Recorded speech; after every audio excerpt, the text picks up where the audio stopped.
E aí, pessoal? Bem-vindos de volta ao Relações Internacionais em Minutos. Para quem está chegando agora, a gente pega esses temas super complexos de rir e deixa tudo mais fácil de entender rapidinho e direto ao ponto. Exatamente, sem enrolação. Isso aí. Eu sou o Pedro e estou aqui com a Gabi e o Lucas. E aí, pessoal? Opa, tudo certo. E hoje a gente vai mergulhar fundo na política externa de um país que, vamos combinar, é protagonista do cenário mundial, a França. A França tem um papel bem importante. E não é só hoje, não. Historicamente, a França sempre teve uma atuação marcante. E no episódio de hoje, a gente vai entender um pouco melhor essa trajetória, focando principalmente na ideia de autonomia estratégica e no que eles chamam de universalismo diplomático. Tudo isso em mais ou menos uns 20 minutos. A gente tem bastante coisa para desvendar. Então, para começar, Gabi, me explica uma coisa. Quando a gente fala de política externa francesa, o que moldou essa postura ao longo da história? De onde vem essa tradição? Olha, Pedro, tem algumas coisas bem interessantes. A gente pode voltar um pouco no tempo, lá para a época do absolutismo, com a centralização do Estado. Ah, faz sentido. Um Estado forte, centralizado, com ambições de projetar poder. Exatamente. E essa ideia se fortaleceu ainda mais com a expansão napoleônica. Essa busca por poder e influência, além das fronteiras francesas, meio que plantou a semente do que a gente vê hoje. Uma base histórica para essa postura. Totalmente. E depois da Segunda Guerra, a gente vê um esforço de reconstrução da política externa francesa, mas sempre em cima de alguns pilares bem específicos. Que pilares seriam esses? A gente pode destacar três, Pedro. Primeiro, a preservação da soberania e autonomia na tomada de decisões. Os franceses sempre deram muita importância a isso. A ideia é de que eles não são subordinados a ninguém, né? Que decidem por conta própria. Isso aí. Segundo ponto, a liderança na Europa. E aqui entra uma parceria fundamental com a Alemanha. A famosa dupla franco-alemã, o motor da integração europeia. Exatamente. E por fim, Pedro, a gente tem a ambição de uma presença global. A França quer ter voz e influência em todas as partes do mundo. Faz sentido. E aí a gente tem o Charles de Gaulle, né? Uma figura icônica que marcou a política externa francesa. Sem dúvida. O de Gaulle foi um grande defensor dessa ideia de autonomia de uma França independente. Ele reforçou essa postura nos anos 60. Teve até aquele episódio da saída da França do comando militar da OTAN em 1966, né? Uma demonstração clara dessa busca por independência. É uma decisão polêmica, que só foi revertida em 2009, mas mostra bem a postura da França.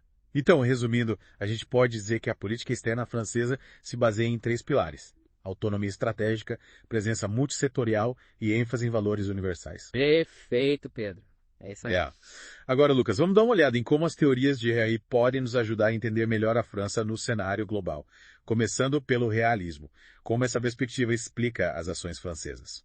Bom, Pedro, do ponto de vista realista, a gente pode enxergar a França como uma potência média com ambições de grande potência. Interessante. E o que isso significa na prática? Significa que a França busca aumentar sua influência no mundo e garantir seus interesses, utilizando tanto o poder militar quanto a diplomacia. E quais são os elementos-chave dessa estratégia? A gente pode destacar alguns, Pedro. Primeiro, as armas nucleares. Carta na manga, né? Exato. No mundo realista, ter armas nucleares é a garantia máxima de segurança e soberania. Segundo, o assento permanente no Conselho de Segurança da ONU.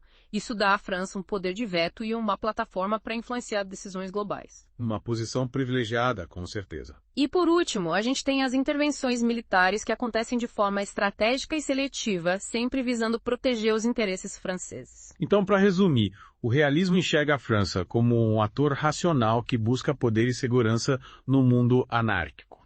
É basicamente isso, Pedro. Beleza. E o liberalismo, Gabi? Como essa teoria interpreta a atuação da França? Bom, Pedro, o liberalismo tem um foco diferente. Ele destaca a cooperação entre os Estados e o papel das instituições internacionais. Então, para essa teoria, a França não se preocupa só com poder militar e segurança, certo? Exato. Os liberais acreditam na interdependência entre os países e na importância de normas e regras compartilhadas. E a França se encaixa bem nessa visão. Eles são super engajados em organizações internacionais e defendem um multilateralismo. A gente pode ver isso na participação da França na União Europeia, por exemplo. Com certeza. A França é um dos pilares da UE e busca fortalecer a integração europeia. Além disso, eles também são atores importantes em outras áreas, como comércio internacional, meio ambiente e segurança coletiva. Ou seja, a França busca cooperar com outros países para alcançar seus objetivos e promover a paz e a prosperidade global. Isso mesmo. Legal.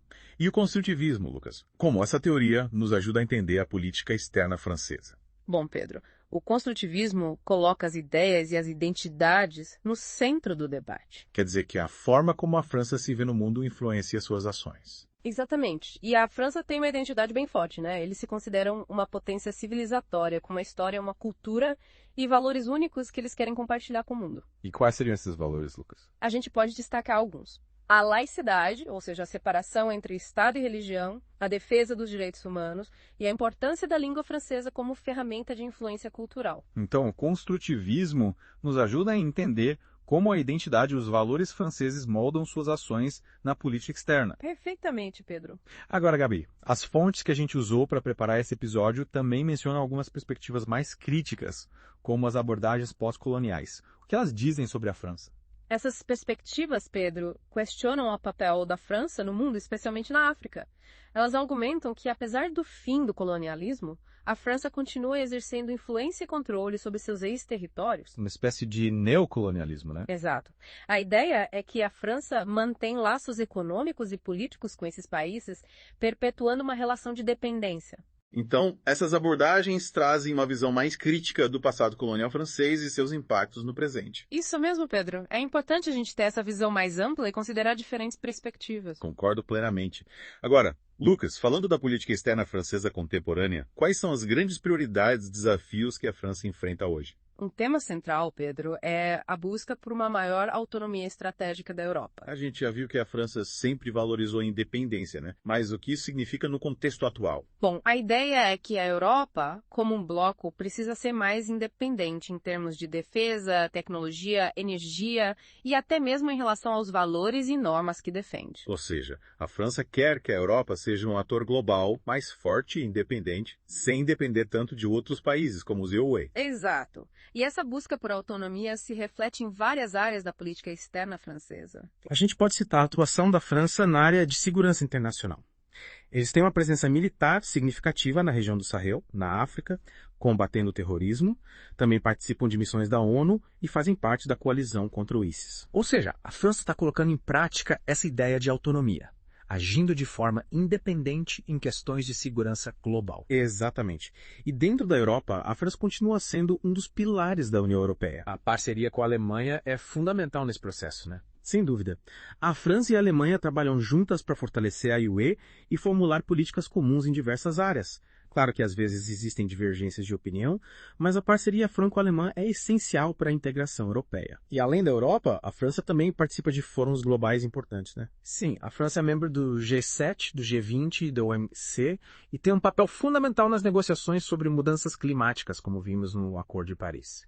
Eles querem ter voz ativa nas grandes decisões globais. E não podemos esquecer da diplomacia cultural, né? Verdade. A França investe bastante na promoção da língua e da cultura francesa pelo mundo. A francofonia é um exemplo disso. E instituições como a Alliance Française trabalham para fortalecer essa influência cultural. Então a gente pode dizer que a França busca projetar sua influência em várias frentes, seja na área militar, econômica, diplomática ou cultural. Exatamente. E essa busca por influência global, combinada com o desejo de autonomia, é a marca registrada da política externa francesa. Agora, Gabi, quais são os principais desafios que a França precisa superar para alcançar seus objetivos? Olha, Pedro, um dos grandes desafios é a questão da África. A França precisa reavaliar sua presença na região, especialmente depois de alguns conflitos e tensões recentes. A relação com os países africanos precisa ser repensada. A gente viu o caso do Mali e do Níger, onde a presença militar francesa gerou controvérsias. Exato.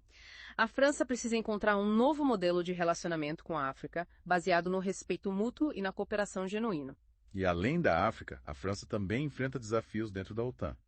Sim, Pedro. A França tem questionado a eficácia da OTAN e defendido uma maior autonomia estratégica da Europa em termos de defesa.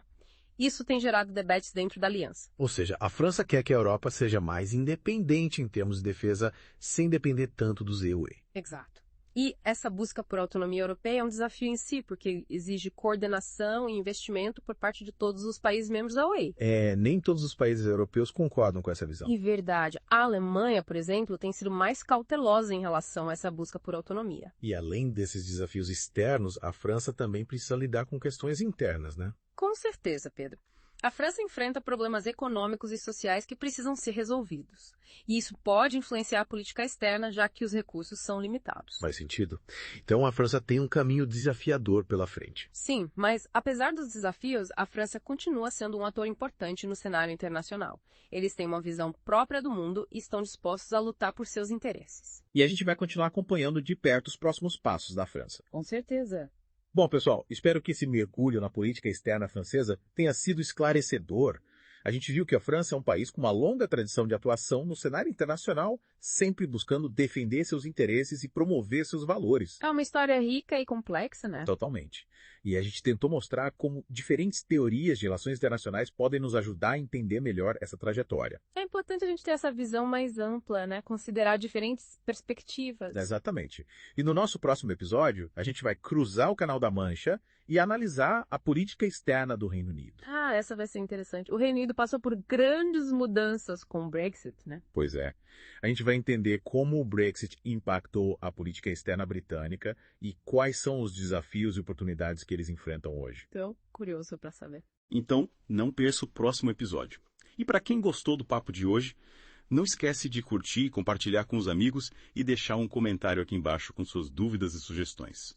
A gente quer saber a sua opinião. E até a próxima. Até mais. Valeu.